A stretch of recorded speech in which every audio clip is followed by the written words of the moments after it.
Okay, who remembers? You don't know what I'm going to ask.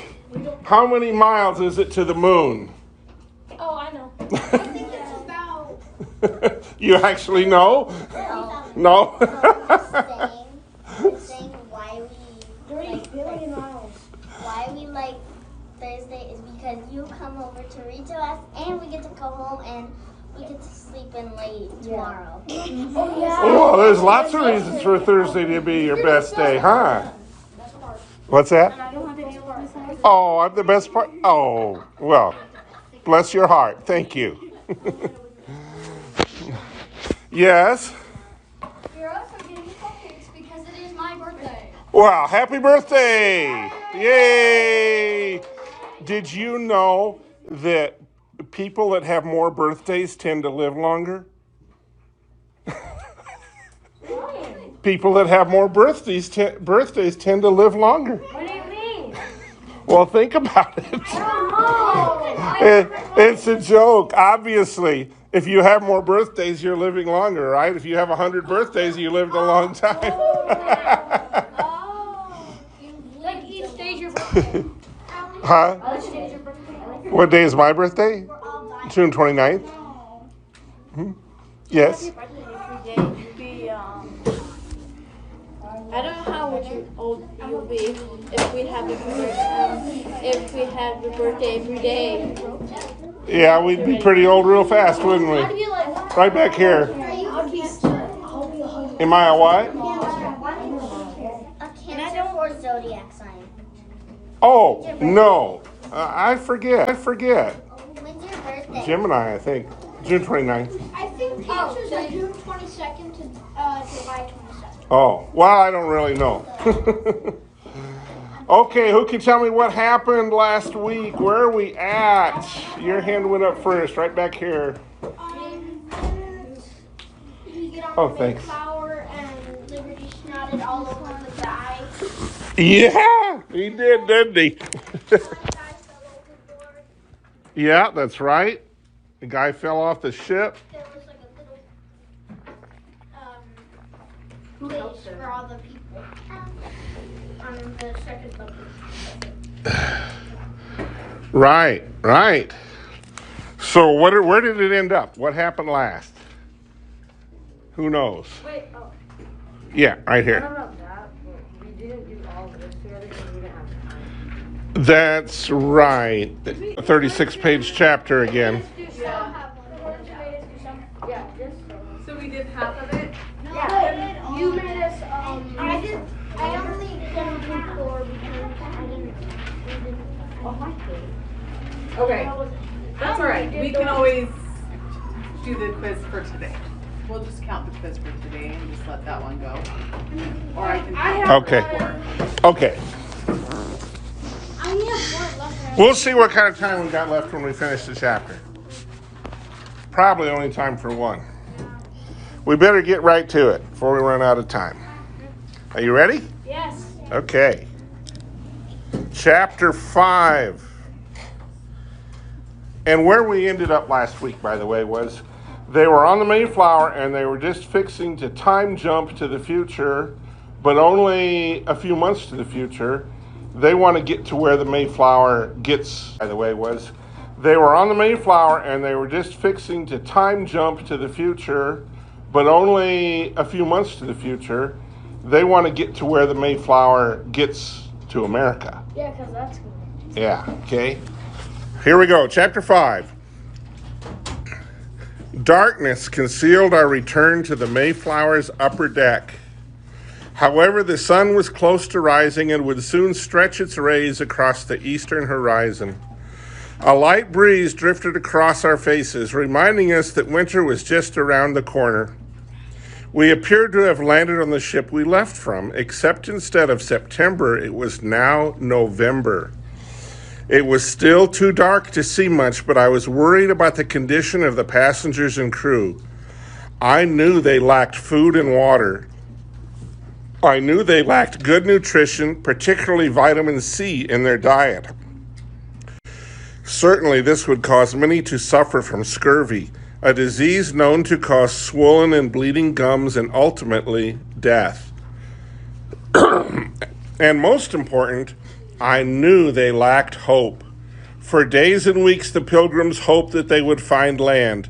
They hoped for an end to the miserable conditions they had to endure. Now, after suffering for 2 months, there was still no sign of dry ground. Even I could feel the grip of hopelessness trying to strangle me. I quickly turned to Liberty and Tommy in an effort to break the despair I was feeling. "Nice jumping, Liberty," I said, scratching him behind the ear. "Aw, shucks. I bet you say that to all the magical horses who leap you across the Atlantic Ocean," Liberty said, grinning. Tommy jumped off Liberty's saddle and said, "Hey, if there are other horses, Liberty, what exceptional event in American history would you visit first?" Tommy thought. That's a tough one. Probably 1969, when Apollo 11 launched into space and Neil Armstrong became the first man to set foot on the moon. That would be awesome. "Oh, I remember watching that on television," said Liberty. "When he landed on the moon, he said, 'That's one small step for man, one giant leap for mankind.' Although personally, I think a giant leap through time is more impressive." "Wait, you mean that if you wanted to, you could time jump to the moon?" Tommy asked.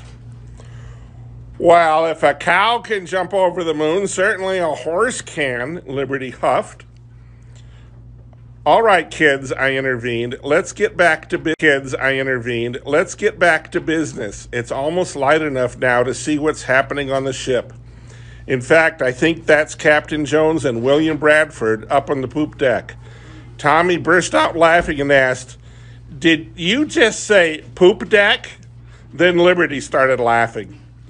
"It's funny when you say it like that. Poop deck, poop deck." I rolled my eyes and waited until the two of them stopped laughing. "Are you finished? Honestly, you're acting like a couple of 5-year-olds. Actually," Liberty tried to say, "I am 5. Then they both started laughing again. In fact, watching them laugh made me start to laugh. "For the record," I said, smiling, "the poop deck is the deck above the captain's cabin, built in the rear or stern of the ship. I believe the name originates from the French word for stern, la poupe." More laughter. "Poupe." "Liberty," I said, "I think you better disappear and hide yourself in the capstan room. I think someone is approaching." Instantly, Liberty vanished as we heard a familiar voice say, "I'm glad to see someone can laugh under the circumstances. Who goes there, and why all the frivolity?" As the voice got closer, we saw Miles Standish, his sword still hanging from his side. His clothes were haggard, and he smelled like he hadn't bathed in days or weeks or even a couple months. However, despite his appearance, he was smiling. "Hi, Captain Standish," said Tommy, standing up straight. "Oh, hello, Tommy. Hello, Rush. I was thinking about you just the other day. I'd meant to come find you, but with all my duties, I'm afraid I've not been very attentive. I must say it's good to see you in such fine spirits. Hearing you laugh put a smile on my face. I'm afraid I've not been very attentive. I must say it's good to see you in such fine spirits. Hearing you laugh put a smile on my face. I can't remember the last time I smiled. Thank you for that," said Miles. "It appears our laughter may be contagious," I said. "Let's hope it spreads quickly. Our people are beginning to doubt. Elder Brewster is encouraging as many as he can. He reminds us to pray day and night, but so many are sick. We are nearly out of water and we have little food. We've had much contention and despair among the passengers and crew. Thankfully, the cruelest of them is no longer with us." "Did someone die?" asked Tommy. "Yes, lad. We've kept it quiet because we didn't want to worry the rest of you below deck. Many days ago, one of the sailors, a vile, profane, and arrogant man, was stricken below deck. Many days ago, one of the sailors, a vile, profane, and arrogant man, was stricken with disease and died in a wretched way. A thought occurred to me, and I asked, I remember one sailor with a scar above his cheek. He was heartless about our seasickness and threatened to feed all the Puritans to the sharks. Was it him? Miles nodded. The very one, he said. That sailor mocked our suffering and cursed our people endlessly. He swore and hoped to cast half of us overboard before we came to our journey's end. Yet he himself was the first to be thrown overboard. The word has spread that it was the just hand of God who did it. Tommy raised his hand as if he were in the classroom and asked, Captain Standish, what happens when people get sick on the Mayflower? Is there a doctor's office on the boat? Do you ever feel like you want to give up and go back to Holland? Asked Tommy. No, son, Miles said firmly. Abandoning this voyage is out of the question, at least for me. We must go on despite the hardships. If we give up now, we will never know what land is ahead. If we turn this vessel around, we'll be back to a place where we cannot really be free. Do you think the king would put all of you in jail? Perhaps, said Miles. Even if we made it back to Holland without anyone knowing, we couldn't go to our own church. The Church of England would tell us how we must act and how we must think. Tommy's brow was furrowed as he thought about what Miles had said. Yeah, I don't like when people try to control me. My mom always tells me to think for myself and not just follow the crowd. She says I should stand up for what I believe, even if it's not popular. It sounds like you have a very smart mother. Said Miles. Yeah, and she's also really strict about me doing my chores around the house. You'd probably really like her. Miles laughed and said, You are an incredibly bright boy, Tommy. I'm glad you are here. You fit in perfectly with our mission. Come, Rush Revere and Tommy, he said. Let me take you to Captain Jones and William. He's navigating the ship from the poop deck. I gave Tommy the look. Both of Tommy's hands went into the air. Hey, the joke's over for me. That was so 1620, he said, winking. As we walked to visit with Captain Jones and William, Tommy said, Captain Standish, I never really got a chance to thank you for, the way you caught me. I mean, you were lightning fast, and then how you lifted me up by my leg. You were like the Hulk. Anyway, thanks for saving my life. Can you show them the one of the ship in rough seas? Yep. That's an awesome picture.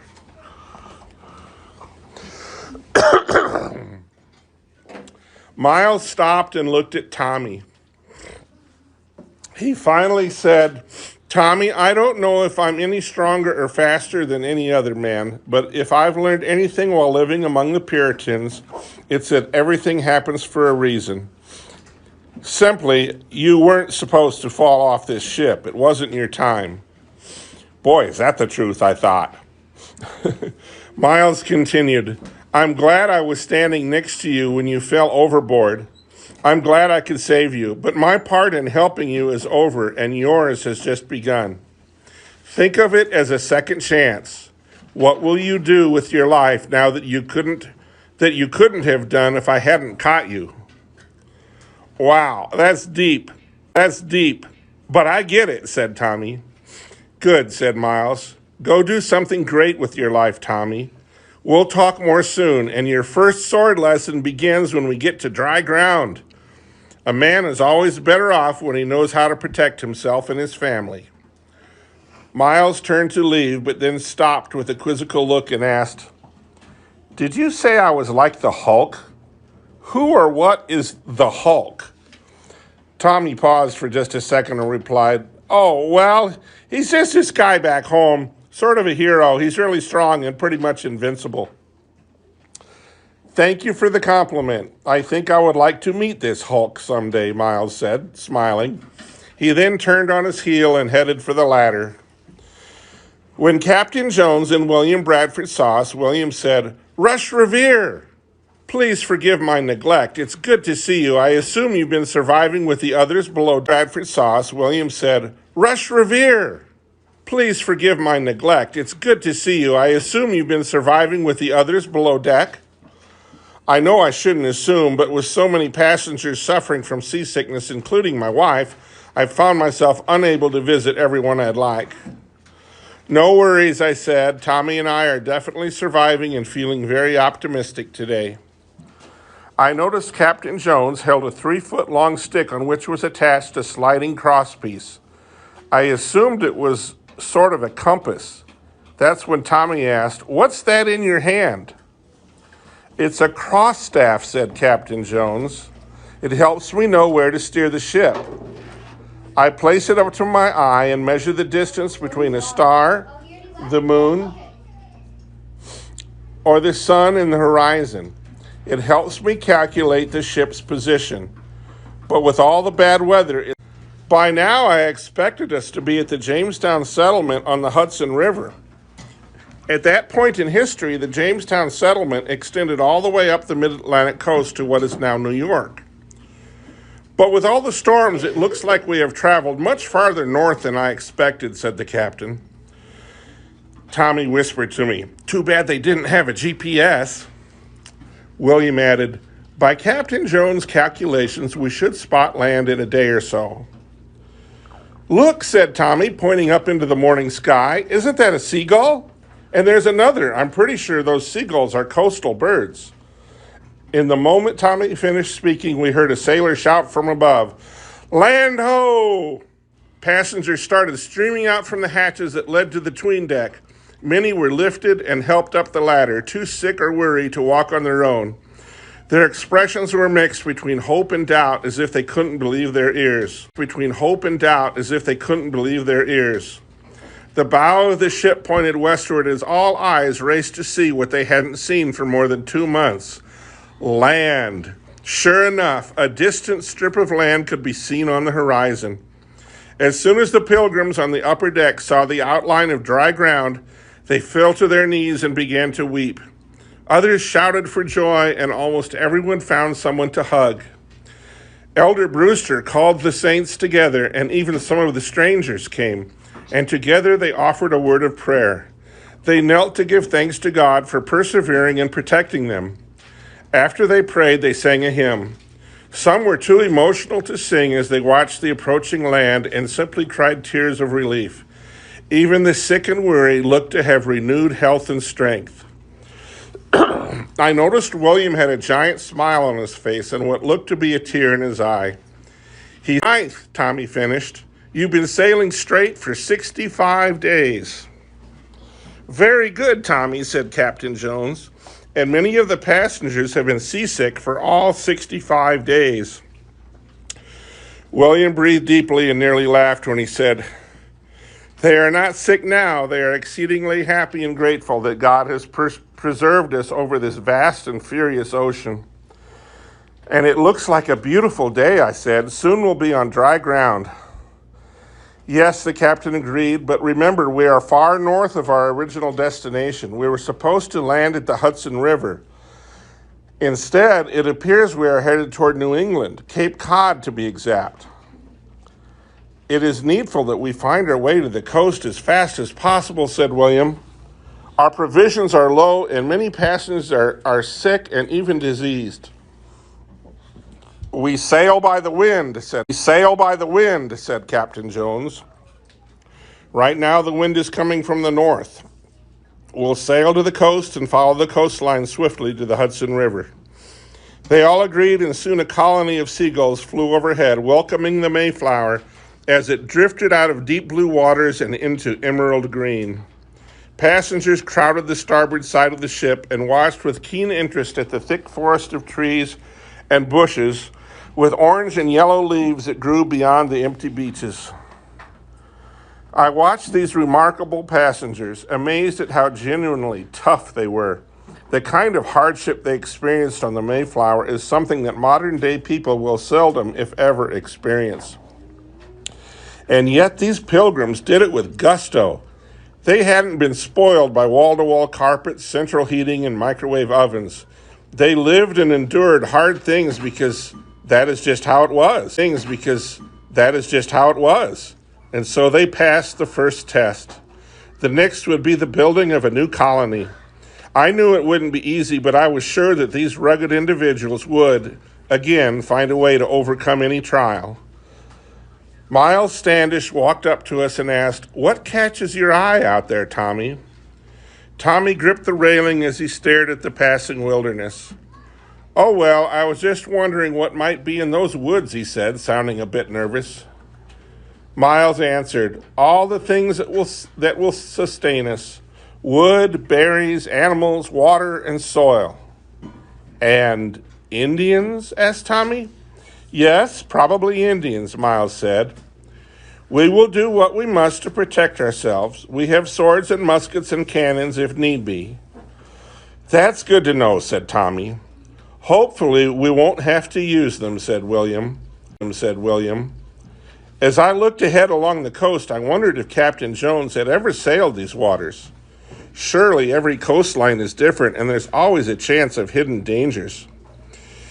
Suddenly, a sailor yelled from above, "Shoals ahead, turn port side." "Aren't shoals like a sandbank or sandbar out in the open water?" Tommy asked. "Yes," I said to Tommy softly, "and if I'm not mistaken, this place is called Pollock Rip. It's a ship's graveyard. If the captain doesn't avoid the shoals, the Mayflower could get pinned or even shipwrecked. A direct hit could smash the ship's hull." Waves crashed against the shoals as water swirled up and over the threatening sandbars. The wind died down to almost nothing, but the Mayflower drifted dangerously closer to the roaring breakers. "We are in great danger," said Captain Jones with urgency. His eyes were fixed on the shoals ahead. "A southern wind would be especially helpful right now." Calmly, William said, "We've not come this far to shipwreck now. What must we do?" "Watch for shoals," said Captain Jones, "and keep your people away from my sailors so they can do their jobs." "With God, all things are possible," said Elder Brewster from behind me. I turned and asked, "Do you have any counsel, any advice?" "Pray," he said, smiling. "God will make up the difference. He created the heavens and the earth. Surely he can steer his ship to safety." Remarkably, the wind began to blow a southern wind. The sails shifted and the Mayflower turned just in time, missing the shoals by only a few feet. "I'm afraid we won't be landing at the Hudson River. This coastline is too dangerous," said Captain Jones. "Now that the wind has changed directions, our best chance is to sail north. Back around Cape Cod to New England. William gave a worried look at Miles, who said, "The strangers will not like it." William looked deep in thought and said, "Yes, the strangers will insist we land at the Hudson." "Then they can jump off my ship and swim if they want to," said Captain Jones. "I will go and explain to them the situation. I will not have a mutiny on my ship." "Captain Standish and I will go with you," said William. "Rush and Tommy, you're welcome to come, but please don't feel like you have to." I eagerly replied, "We're right behind you. If there's anything you need, just ask." "Thank you, Rush Revere, for all the support you've given." We climbed down from the poop deck to the quarter deck and then climbed down again to the upper deck. Several passengers climbed up from the 'tween deck. Liberty was waiting for us on the upper deck, like a mob. Children were crying, and even the giant mastiff was barking at everyone and everything. "Please," pleaded William, trying to calm both stranger and saint, "I'm sure we can work this out. We've shared the same boat for 65 days. We've had our differences, but we've come to know each other. We've both suffered and survived together. We've shared our provisions and our stories and our dreams, knowing that we, all of us, would be a new colony." Captain Jones added, "I've seen firsthand how saint and stranger have worked together for the good of all.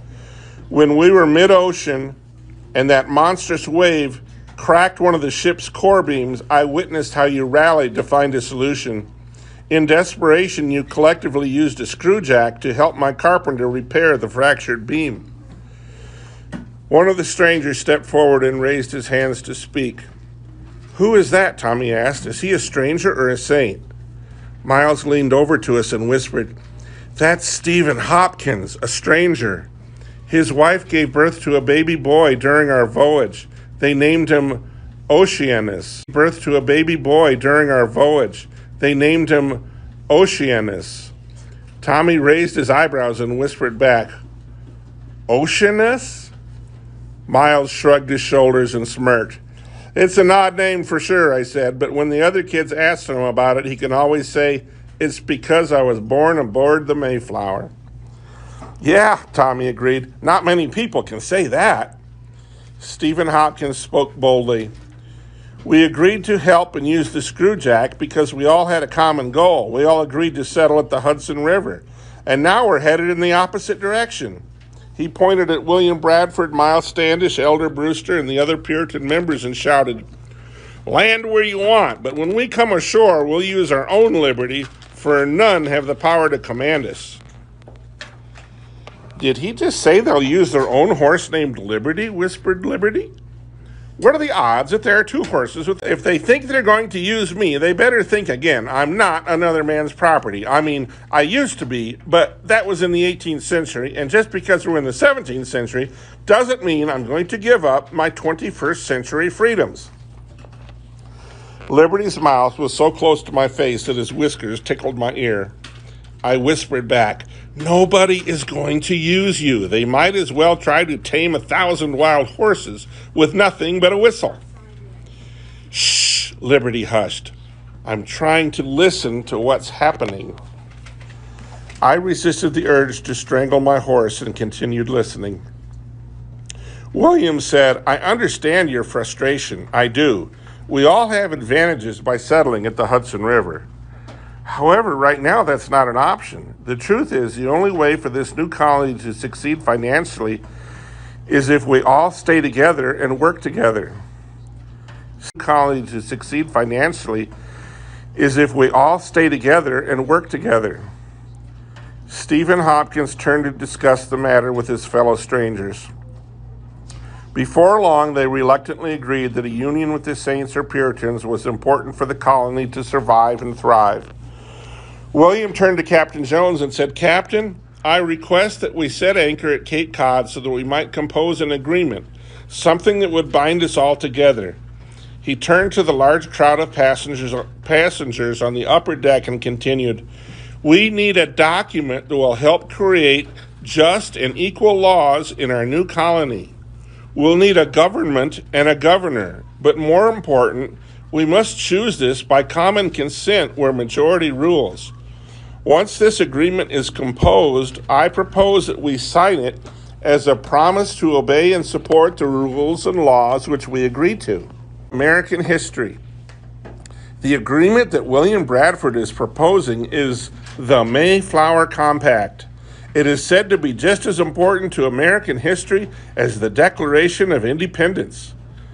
The passengers agreed to creating the agreement, and Captain Jones offered William Bradford his personal cabin and desk to compose the agreement.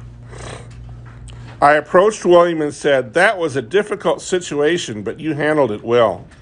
Thank you, said William. It was the mutinous speeches that made me determined to find a solution. And what are you thinking this agreement will do? I asked. It's a good question. By signing this agreement, everyone on this ship is agreeing when we land to live and work together so that we can survive. It will be a brief outline of self-government. We'll still profess our allegiance to King James, but we also need just and equal laws suited to our new settlement and new way of life. To King James, but we also need just and equal laws suited to our new settlement and new way of life.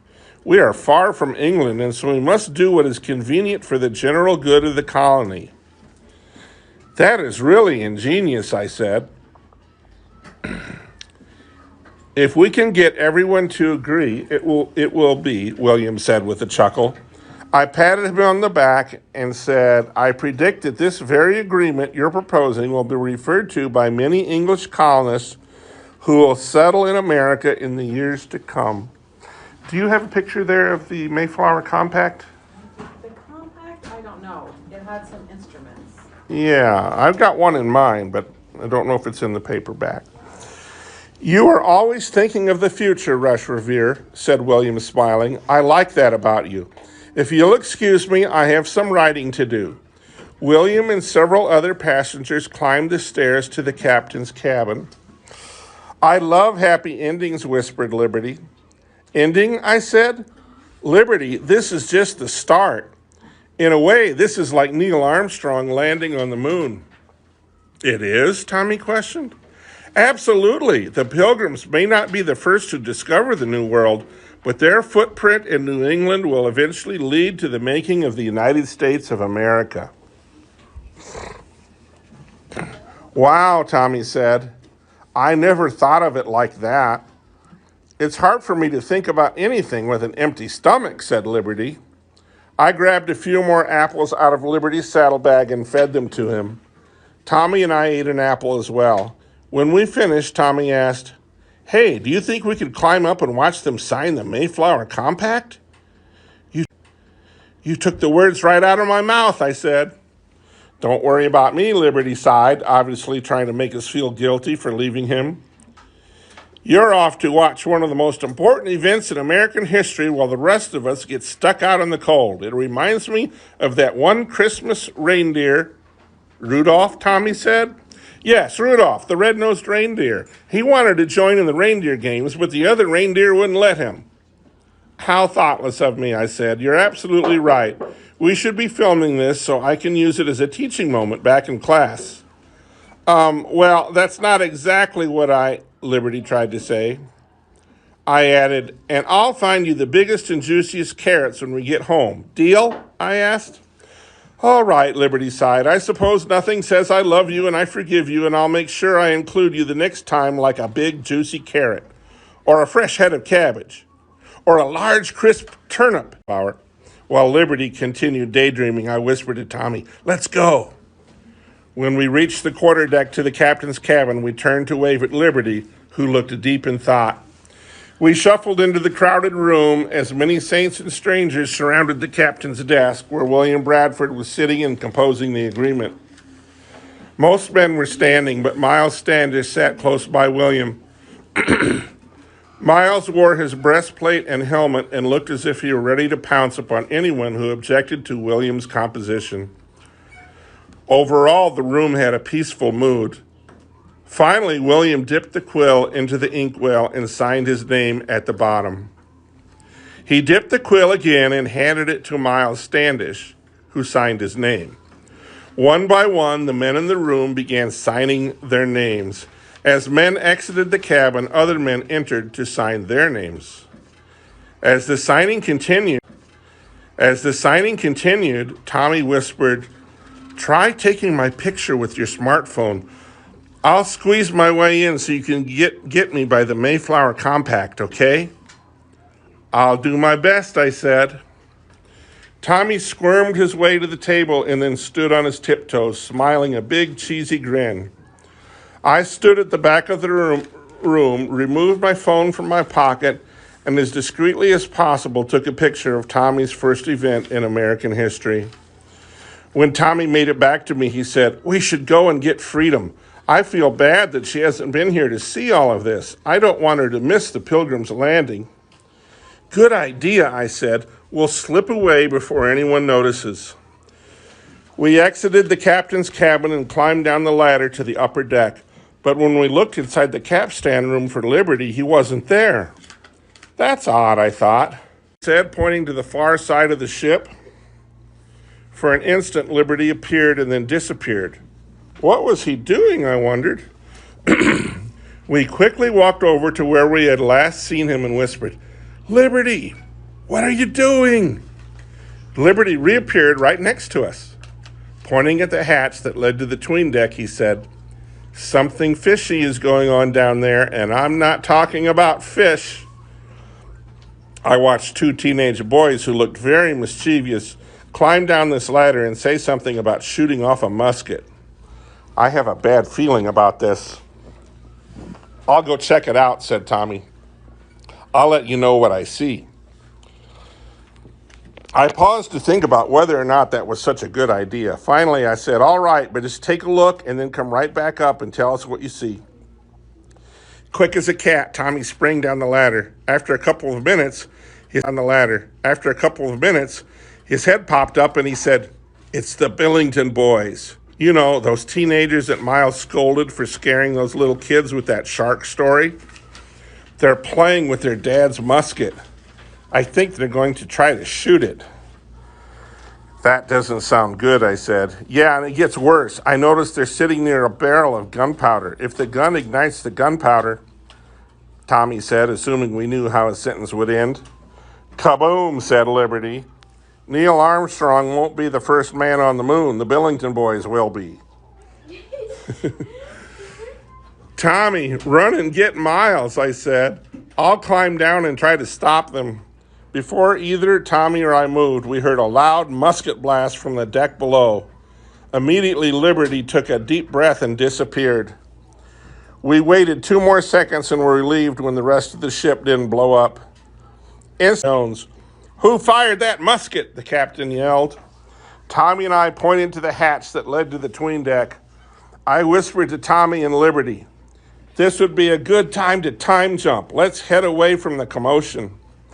As men and women crowded around the hatch and climbed down to the 'tween deck, we mounted the now visible Liberty and I said, "Back to modern day."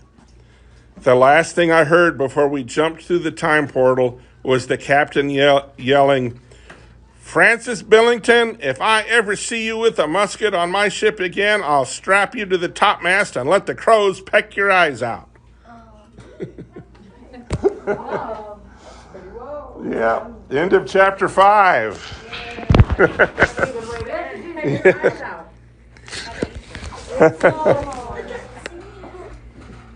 Okay, you have a question?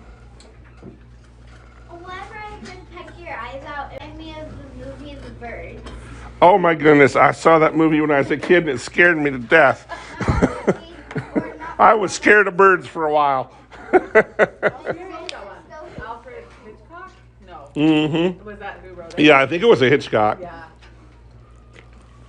Yes. How scary was it? What? How scary was it? Oh, the show, The Birds? Oh, it's scary. Well, for a kid it is. I saw a commercial of it. It terrified me. I went under my bed. I watched it on Halloween. Oh, the worst time. All right, we're going to do, let's see, how much time we got? Not much time. Yeah, about 5 minutes. So we're going to do quiz chapter 5 real quick. Let me get it out here. You should all have it on your desk with a pencil. Quiz number 5. We're at our desk.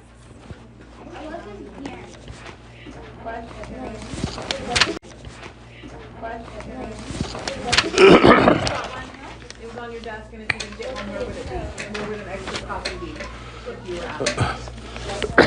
All right, question number 1. At the start of the chapter, where are Rush Revere and Liberty?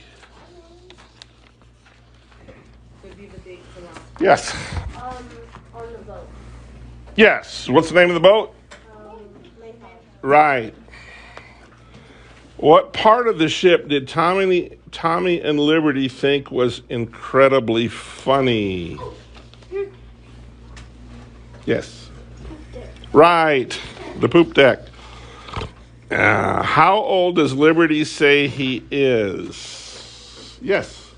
5 years old. Right. Yeah, that's about middle age for a horse. Not too old, not too young.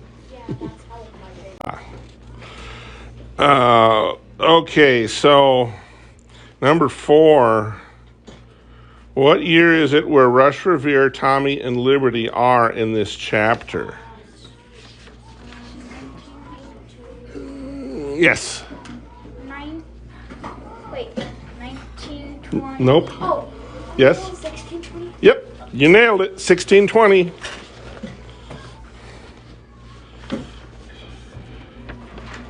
How many years ago is that?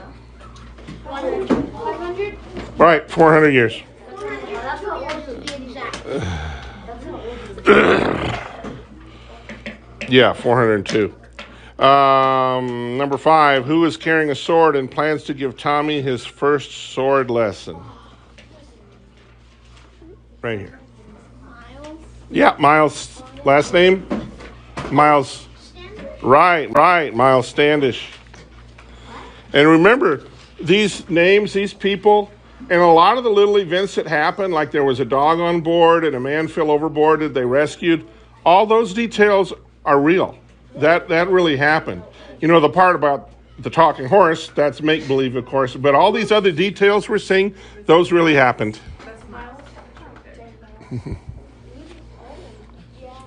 Number 6, what made all the passengers rush to the top of the ship with excitement and shouts of joy? Yes. They saw land. Right. Exactly. Number 7, how many months were the Mayflower passengers at sea? Back here. Yep, right, 2 months. Number 8. Why did Captain Jones turn the Mayflower around?